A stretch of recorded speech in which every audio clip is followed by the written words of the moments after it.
¿Qué tal? Saludos. ¿Cómo estáis? Bienvenidos a este audio que estamos grabando aquí en Cine y Básquet, donde vamos a hablar hoy, aprovechando su cumpleaños, del mito, de ese genial, de esa genial leyenda, de ese auténtico crack llamado Larry Joe Bird, Larry Bird. Y bueno, yo lo que he querido es grabar este audio para hablar un poco del que ha sido mi jugador preferido a lo largo de la historia de la NBA. Desde que era niño, yo creo que el primer jugador que me impresionó de verdad fue Michael Jordan, como a todos los niños de mi generación.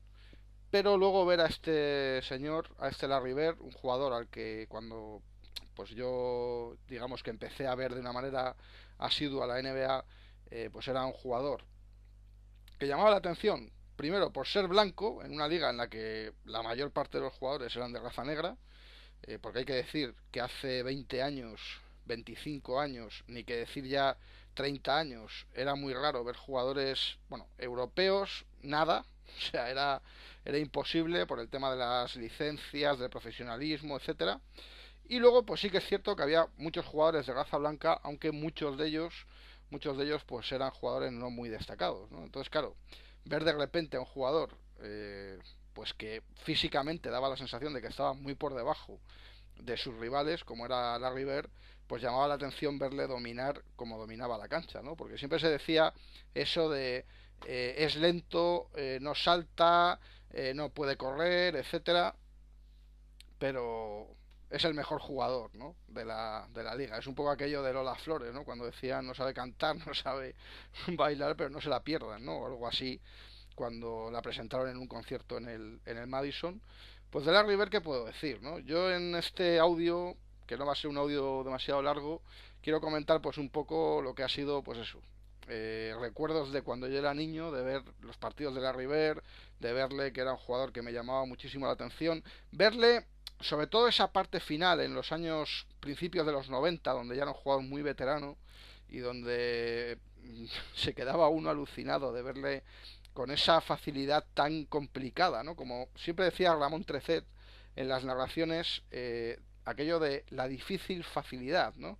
Que es como Ramón describía el juego de Larry Bird, ¿no? La difícil facilidad. Y es que es así, es que yo creo que la manera perfecta de definir a Larry Bird es esa. O sea, era un jugador que pues parecía que lo hacía tan fácil que bueno.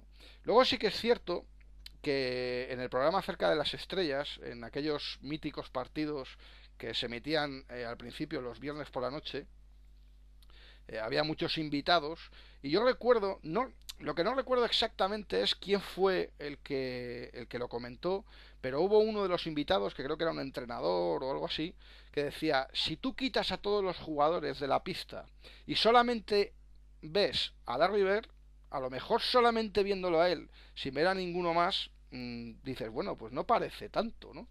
Pero luego, amigo, le veías enfrentado a todos los demás y veías que el mejor era él, el mejor era Larry Bird. Un jugador de un pueblecito muy pequeño, de Fresh League, una historia que cualquier aficionado a la NBA conoce, la mítica historia de Larry Bird, luego su paso a la Universidad de Indiana, un chico que estaba acostumbrado a la vida, pues digamos, en un pueblo, una vida humilde, pues en una granja, creo que también incluso pues tuvo trabajos como basurero, etcétera, pues se fue a la Universidad de Indiana, una universidad con un campus enorme, con un programa espectacular, etcétera, y sobre todo con el señor Bobby Knight, que estaba por ahí dando lecciones, el entrenador, el genial entrenador que tuvo la Universidad de Indiana durante mucho tiempo, pero también un tipo pues bastante conflictivo, muy difícil de llevar.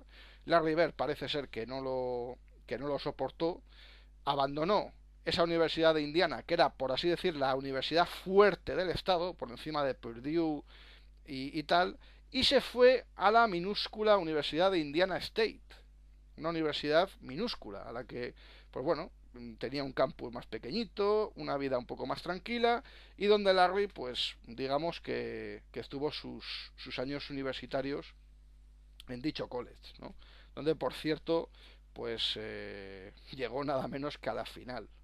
O sea, un equipo que en principio pues no aparecía como uno de los favoritos, pues se plantó en la final universitaria del año 1979. ¿Y a que no sabéis contra quién?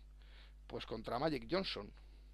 Ya sé que lo sabíais, por supuesto, porque es uno de esos grandes cuentos de la historia del baloncesto, ¿no? Ese duelo Larry Bird Magic que luego, pues a lo largo de los años, nos dio tantos momentos de gloria, ¿no?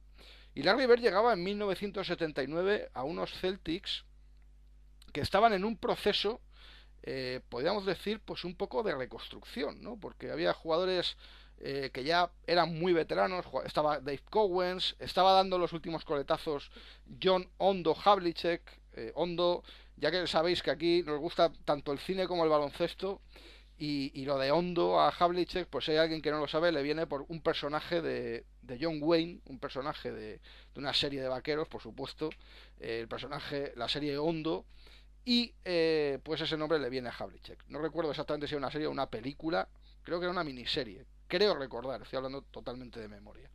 Pero ya digo, eran unos Celtics pues que tenían gente veterana, estaba John Havlicek, estaba Dave Cowens, que bueno, pues también era un jugador veterano, y luego tenían como un fichaje de estos que hacían los Celtics, que han hecho los Celtics a lo largo de toda su historia, nada más y nada menos que a Pistol Pete Maravich, que jugó aquí pues sus últimos minutos como jugador en la NBA en Boston, ¿no? Pero ya digo, era un equipo que daba la sensación que estaba ahí en un proceso de reconstrucción. El joven rubio Larry, pues se pensaba que podría cambiar el destino de la franquicia y que podía ser un jugador que subiera considerablemente el nivel. Y bueno, pues en esta primera temporada se vio que el equipo necesitaba cambios. Así finalizó la campaña con más pena que gloria. Y se afrontó el verano de 1980, que para mí, a lo largo de la historia de los Boston Celtics, ha sido uno de los mercados más productivos de la franquicia a lo largo de toda la historia.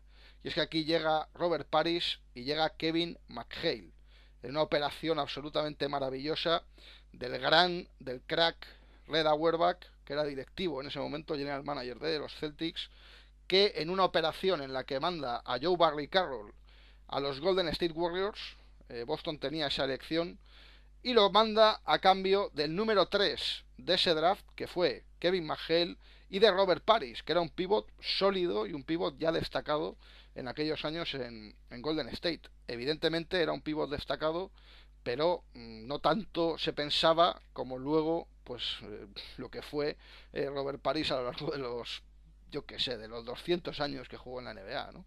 Entonces aquí ya teníamos esa skyline maravillosa, Larry, Kevin y Robert, y luego teníamos a Tiny Archibald, también llegó al equipo Danny Ainge, en fin, tenían ahí una serie de jugadores realmente brillantes, estaba Rick Robbie como pivot, en fin, Chris Ford, que por cierto fue el primer jugador en anotar un triple en la historia de la NBA, y Boston, con un Larry Bird absolutamente maravilloso, este año consiguió el título, el primer anillo de la historia para Larry Bird.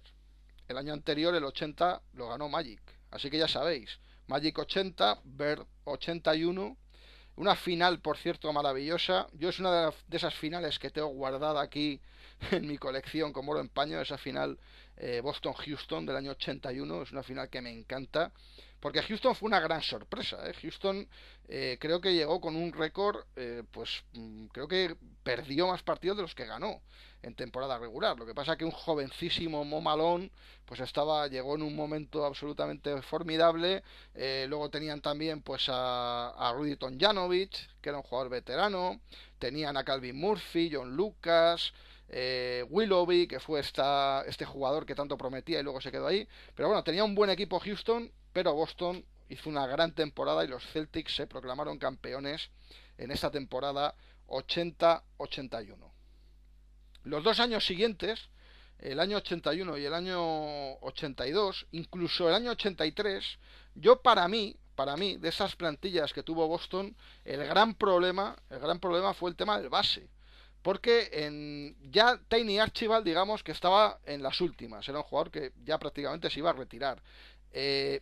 Y realmente quien estaba ocupando el puesto de base titular en esas temporadas fue Quinn Buckner. Quinn Buckner, que era un base que a mí siempre pues, me ha parecido un especialista defensivo, un jugador que apenas lanzaba a canasta.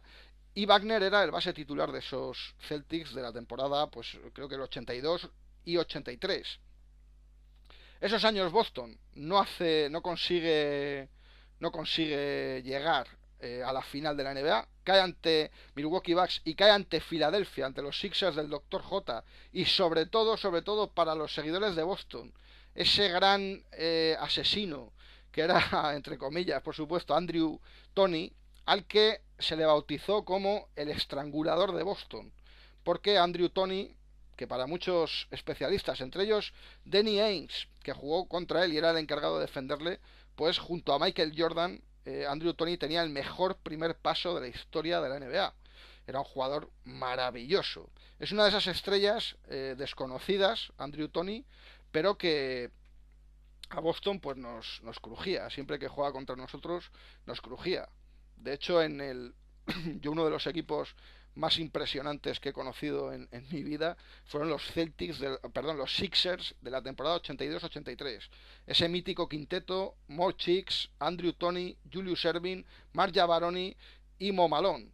Quitad a Jabaroni, poned a Bobby Jones y fijaos qué equipazo.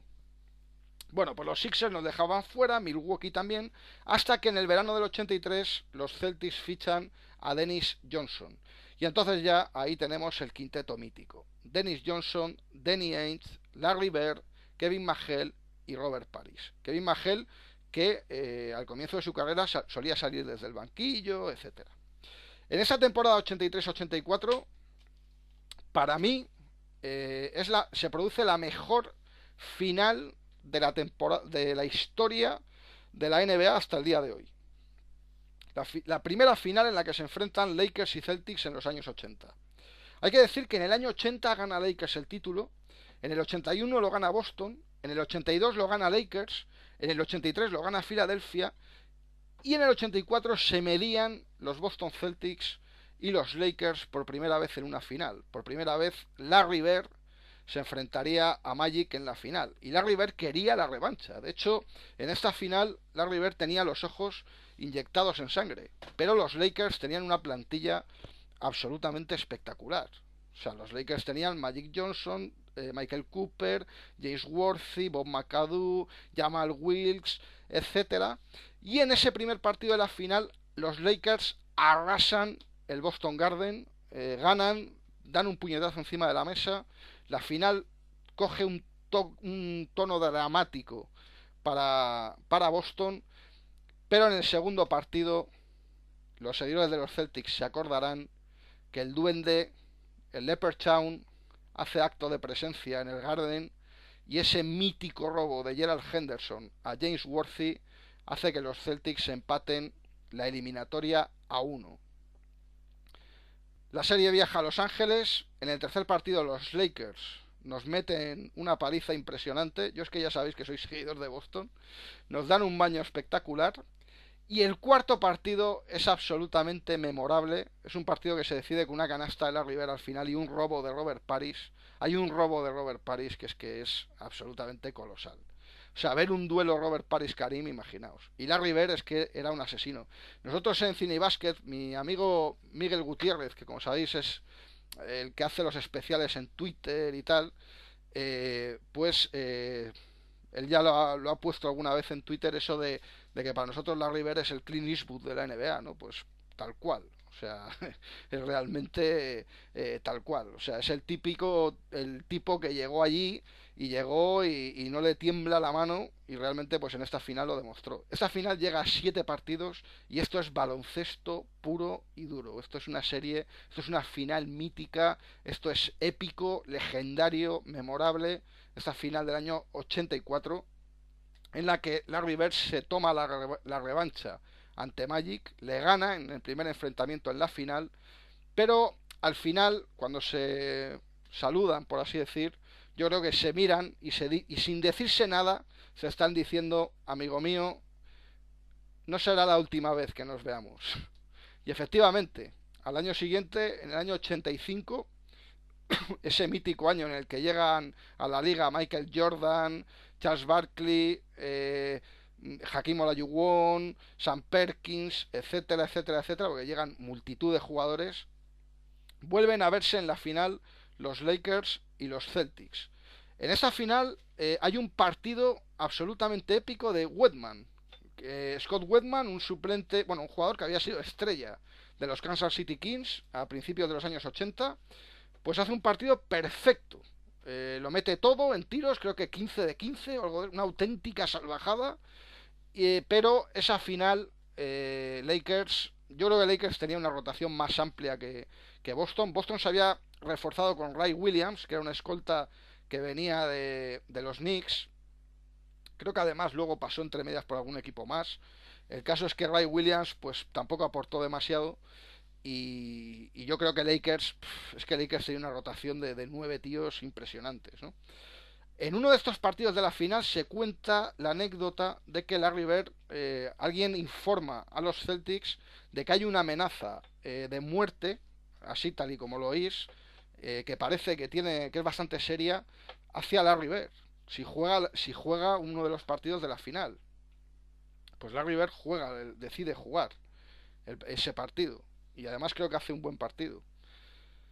Pero bueno, al final los Lakers fueron muy superiores a Boston y nos ganaron por 4-2. O sea que bueno, pero yo ya digo, o sea, esos Lakers es que eran un equipo, vamos, que es que inapelable. O sea, totalmente merecido el título. Y nos vamos al año 85. Para mí, este es el equipo, el de la temporada 85-86, de mis Celtics favoritos de toda la historia. Creo que en cuanto a juego, en cuanto a juego, es el equipo que a mí más me gusta de los que yo he visto. O sea, me parece que era un equipo que jugaba un baloncesto absolutamente maravilloso. Y luego además los refuerzos que se hicieron a mí me encantaron. Porque por un lado se fichó a Jerry Shifting, que era un base muy seguro, con un lanzamiento maravilloso, que llegaba de los Indiana Pacers, uno de esos jugadores para Boston, totalmente seguro. Y llegó también ese hombre al que dibujaban en las caricaturas con pies de pato, el señor Bill Walton, nada más y nada menos, que llegaba de los Clippers y que, pues bueno, tuvo una conversación con Red Auerbach y Red Auerbach pues dijo, mira, pues vamos a darte la oportunidad y tal. Claro, la prensa, sobre todo, las dudas que levantó esta operación eran en el sentido de que Billy Walton es un jugador que había llegado con unos problemas de lesiones tremendos. De hecho, pues yo creo que llevaba ya siglos estelares sin jugar una temporada completa. ¿Qué pasó? Que no solamente jugó la temporada completa, o creo que se perdió un par de partidos, sino que encima pues fue elegido el mejor sexto hombre de la temporada. Hizo auténticas exhibiciones saliendo desde el banquillo. Le daba a Boston una solidez que yo creo que en el 85 nos faltaba, sobre todo en el juego interior. Había ahí bastantes problemas, sobre todo a la hora de anotar, etcétera, y Bill Walton pues aportó muchísimo. Jerry Sistine fue un jugador muy seguro también, y Larry Bird, qué decir, Larry Bird MVP de la temporada, y una temporada absolutamente soberbia. En esa temporada hay un partido contra los Seattle Supersonics en el que es un partido que se decide en la última jugada, y en esa última jugada Larry Bird le coge al novato Xavier McDaniel, era el novato de los Seattle Supersonics, el hombre X, y Larry le susurra y le dice, mira, cuando se reanude el partido, porque había un tiempo muerto, yo voy a poner el balón en juego. Fulanito me la va a dar a mí y yo voy a hacer esto, esto y esto. Bueno, pues termina el tiempo muerto, y a que no sabéis lo que pasó, pues exactamente lo que Larry Bird le había dicho a Xavier McDaniel que iba a pasar. Recibió el balón y lo que hizo pues fue un auténtico estropicio al novato, ¿no? Pero para que veáis Larry Bird, el tipo de personaje, ¿no? del que estamos hablando, un tipo absolutamente legendario, ¿no? Y bueno, estos Celtics, pues en primera ronda de esos playoffs se enfrentan a los Chicago Bulls del gran Michael Jordan, y es mítico ese partido, creo que es el segundo de la serie, en el que el jovencito Michael pues anota 63 puntos. Y claro, como todos los genios, al final pues si tú a un genio le pones el micrófono, sabes que va a soltar una genialidad, ¿no? Entonces cuando le ponen el micrófono a Larry Bird y le dicen, oye, Larry, ¿qué te ha parecido lo de este chico? Larry pues mira al periodista y le dice, creo que creo que hoy Dios se ha disfrazado de jugador de baloncesto. Y es una frase absolutamente mítica que luego se ha utilizado muchas veces y que Andrés Montes en sus maravillosas narraciones pues las hacía nos hacía recordarlo de esa manera tan maravillosa, ¿no? Ese año 86 hay una gran sorpresa en el oeste y es que los Rockets de las Torres Gemelas dejan fuera a los Lakers en 5 partidos, en una serie que además se decide en el quinto partido, en el último segundo, con un palmeo absolutamente churrigueresco, por así decir, de Ralph Sampson. Un partido además, fue una serie muy bronca, Katchak tuvo una pelea con Olajuwon, bueno, fue una serie tremenda, aquel Ralph Sampson que era una maravilla, pues fue imparable para los Lakers. De hecho, ese verano en los Lakers hubo muchos rumores de muchos movimientos, porque había quien pensaba que Houston iba a ser el equipo dominante a partir de entonces en el oeste, y ya estaba la final servida. Los Rockets de las Torres Gemelas contra los Celtics de Larry Bird del Skyline, por así decir, ¿no?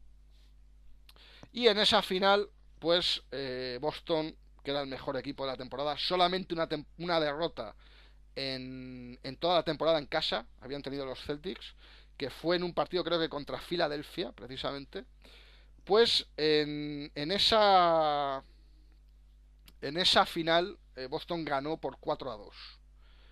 El carácter de los Celtics era tremendo y un ejemplo claro fue la pelea del pequeñito Jerry Sistine con el gigantón Ralph Sampson. Una pelea en la que Sistine le dio puso puso todo ahí, ¿eh? Por cierto, también es mítica la pelea de Tree Rollins y Danny Ainge. Si en YouTube anda el vídeo donde le hace una llave Danny Ainge a Tree Rollins que le saca 1 metro, que es realmente impresionante, ¿no? Así que bueno, los Celtics se proclamaban campeones. La pinta del equipo era absolutamente maravillosa. Pero, amigo, en el año 87, en el año 86, Boston, aparte de todos estos buenos jugadores que tenía el número 2 del draft. O sea, se celebra la ceremonia y ese número 2 cae para Boston. Y Boston elige con el número 2 a Len Bias. Len Bias, que era un jugador del que todo el mundo hablaba maravillas. Pasados los años, he leído a muchos analistas decir que el mejor jugador de ese draft hubiera sido Len Bias. Es algo que nunca sabremos porque en la celebración, en la fiesta de celebración por esa elección en el número 2 del draft de, del amigo Len Bias, pues este muere por una sobredosis, una desgraciada sobredosis de cocaína, y a partir de ahí pues digamos que se inicia también una historia negra en Boston, porque luego comentaremos también lo que pasó con otro jugador, etcétera. Entonces, claro, esto fue una desgracia, imaginaos. O sea, ya fuera de lo que es el tema deportivo, lo que suponía perder a ese jugador era una vida de un chico de poco más de 20 años. O sea, una desgracia afrontar la temporada así. Pero lo que era en términos únicamente deportivos, hay que contar también que, bueno, Bill Walton tuvo problemas ya muy serios físicos y ya pues prácticamente no pudo jugar ningún partido. Kevin McHale tuvo una lesión en el pie que le hizo perderse también un montón de partidos. En fin, estos Celtics parece que estaban cogidos entre alfileres y a pesar de todo eso, los Celtics juegan la final. Ese año 1987 contra los Lakers otra vez, pero yo creo que esos Lakers de 1987 eran absolutamente imbatibles, eran un equipo bestial. Además se habían fichado a Michael Thompson, o sea que añadían más jugadores a la rotación y además lo habían cambiado por Brikowski, creo recordar. Y bueno, pues Lakers pasó por encima de Boston 4-2. Y así ya luego, digamos que se inicia ese periodo donde Boston ya no vuelve a jugar una final. En la época de Larry Bird, ¿no? Larry Bird se retira en el 92 y en el 88 caemos ante Detroit. Los Celtics caen ante Detroit eh, por 4 victorias a 2. En el 89, con un Larry Bird lesionado, Boston cae 3-0 en primera ronda ante también Detroit Pistons, que se proclamarían campeones. En ese año 89 no puede jugar Larry Bird en los playoffs. De hecho, solamente juega 4 partidos en esa temporada. Esa pretemporada, fue la que Boston vino a Madrid. En el año 90 se produce una sorpresa tremenda, y es que los New York Knicks tumban a Boston en primera ronda por 3 victorias a 2. Boston se pone 2-0 en esa eliminatoria de 1990. Incluso le mete una paliza de más de 40 puntos.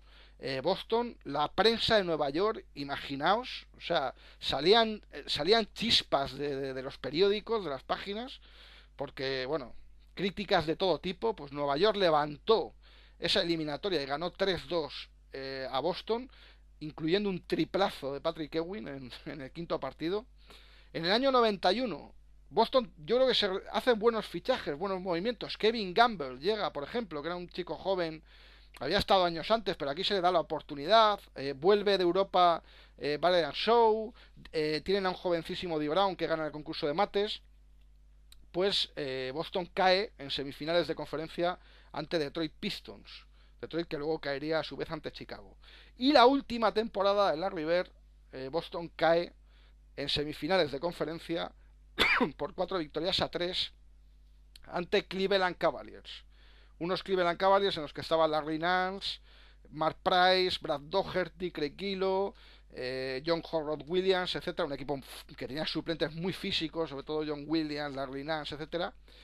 Y Boston pues cae, y ahí cae Larry Bird, juega sus últimos minutos en esa eliminatoria ante Cleveland. En este año 92 hay un partido, si podéis buscarlo, porque seguramente esté por YouTube, esté por la red. Yo lo tengo además en 2 versiones. Lo tengo versión americana, donde está el partido completo, y luego lo tengo la grabación que hice en su día de la 2 de Televisión Española. Estoy hablando de un partido entre Boston Celtics y Portland Trail Blazers.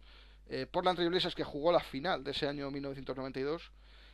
Y es un partido para mí de los mejores de la River. O sea, mete un triple la River al final para forzar la prórroga en ese partido, que es, pero de quedarte con la boca abierta. Es un partido de temporada regular maravilloso.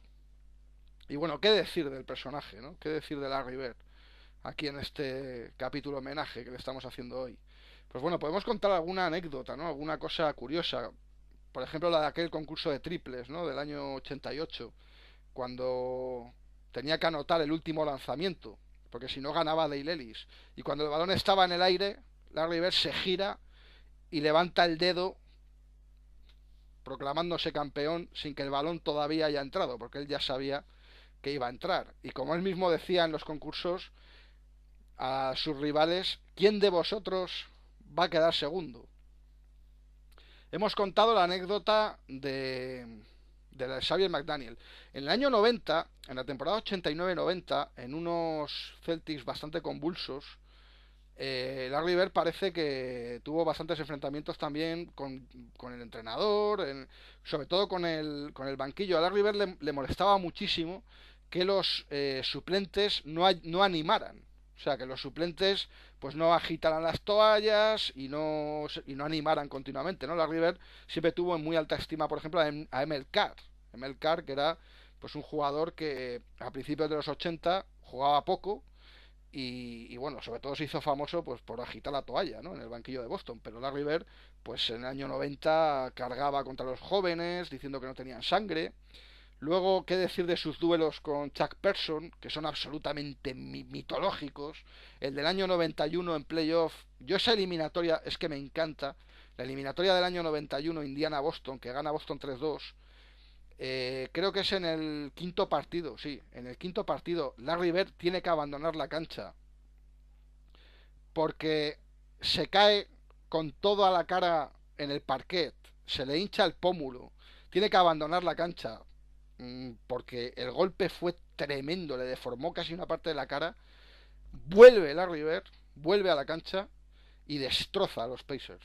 Les destroza con un triple, con asistencias, con una canasta, recuerdo también de canasta y tiro adicional. Y bueno, pues hablando continuamente a Chuck Person, al que chinchaba en cada duelo. De hecho, es mítico un partido de Navidad donde Larry Bird se está enfrentando Boston a Indiana y bueno, pues estaba Chuck Person en el banquillo, Larry Bird se levanta para lanzar un triple y cuando el balón está en el aire, lo mismo que hacían los concursos, pues se gira al banquillo de Indiana y le dice a Chuck Person Merry fucking Christmas, ¿no? Ya sabéis lo que quiere decir. El balón, por supuesto, entró.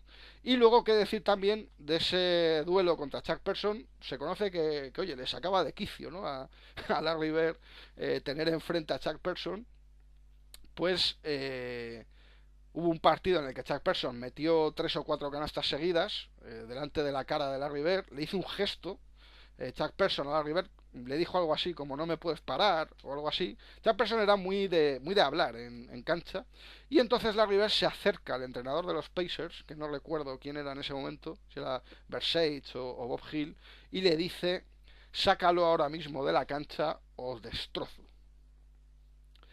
Una historia que a mí me encanta de Larry Bird tiene lugar con Ken Benson. Ken Benson, en el tiempo que estuvo Larry Bird en la Universidad de Indiana, resulta bueno, el poco tiempo que estuvo, Ken Benson, que era un pívot blanco, muy grande, con bigote, que luego ya contaremos un poco, pues Ken Benson intentaba humillar continuamente a Larry Bird, al pipiolo, ¿no? Que acababa de llegar, y eso a Larry Bird pues parece que lo llevó muy mal, porque este hombre, pues digamos que casi le hacía, pues, vamos, le molestaba continuamente, tú no vales, tú no sé qué, tú no sé cuánto. El caso es que este Ken Benson había sido el pívot de esta Universidad de Indiana que quedó invicta campeona. O sea, era un jugador que tenía un prestigio tremendo en el baloncesto universitario y que fue número 1 del draft por Detroit. Bueno, pues, ¿qué pasó? Que la primera vez que se enfrenta a Larry Bird a este señor en NBA, en profesionales, a Ken Benson defendía a Kevin McHale. ¿Y qué fue lo que hizo Larry Bird en ese partido? Pues dice, tú te vas a enterar ahora lo que es una humillación. Buscó todo el partido a Kevin McHale. Kevin McHale, que era un jugador en el juego interior, era un absoluto... es que era imparable. Buscaba a Larry todo el rato a Kevin McHale, todo el rato a Kevin McHale, balones al poste, y McHale le hizo un traje a Ken Benson todo el partido. Le hizo un traje, pero vamos, épico. Acabó con su récord de anotación, 57 puntos. Kevin McHale, creo que fueron 57 o 56. Bueno, y todo gracias a que Larry Bird le estuvo buscando todo el rato a Kevin, porque, claro, Larry dice, Kevin McHale es un crack, este tío eh, es un es un abrazafarolas y vamos aquí a hacerle... Porque claro, Ken Benson fue un jugador que en universitarios pues sí que digamos que fue un jugador destacado, pero luego en profesionales no hizo nada. Estuvo en Detroit, en Utah y nada de nada, ¿no? Así que esa historia también muy curiosa. Larry Bird luego mítica su imagen totalmente tumbado boca abajo en los Juegos Olímpicos de Barcelona, ¿no? Que recordamos todos con tanto cariño. Y bueno, pues qué decir, yo ha sido un jugador que hoy todavía en 2018 sigo disfrutando viendo sus partidos porque me parece un auténtico genio. Luego cuando se retiró fue entrenador y fue elegido mejor entrenador de la liga con los Indiana Pacers. En 1997 llega, en plena época Bulls. Está a punto ese equipo de Indiana de tumbar a Chicago en una eliminatoria tremenda donde gana 4-3 Chicago, sufriendo lo indecible en esa serie. Luego, en el año 2000, los Pacers juegan una final de la NBA ante los Lakers de Brian y O'Neal, la pierden, pero Bird había sido elegido mejor entrenador y luego como ejecutivo en los propios Pacers fue elegido también mejor ejecutivo. O sea que este señor, pues qué decir, que es un auténtico crack, que nos dure muchísimos años, que es un tipo verdaderamente único. Y aquello que dijo, podemos acabar hoy, ¿no? Este especial. Quedan muchísimas cosas por decir, pero bueno, no quiero que no quiero que esto sea un definitivo audio, por así decir, sobre la River, ¿no? Puede haber muchos más. Pero en la ceremonia de retirada de Magic o de Larry, hay unas palabras que le dice su amigo y su rival, Magic Johnson. Por cierto, una rivalidad que llegó hasta Broadway con una obra de teatro. Y Magic le dijo a Larry Bird eso de me mentiste, me mentiste. Nunca, nunca habrá otro Larry Bird. Pues con eso terminamos este especial que hemos hecho por el cumpleaños de Larry. Y nada, ya sabéis que podéis seguirnos en Cinebasket, en Twitter, Basket Cine, donde estamos colgando ahí muchísimas historias de cine, de baloncesto, especiales de Tim Burton, especial de los Chicago Bulls del año 91, gran trabajo, le felicito desde aquí, Miguel Gutiérrez, gran trabajo, hilo sobre los Chicago Bulls campeones del año 1991, hilos de cine maravillosos, anime, podéis ver también, cómics, yo creo que es un Twitter de lo más divertido, @basketcine, y desde aquí nada más. Mandaros un saludo a todos y muchísimas gracias.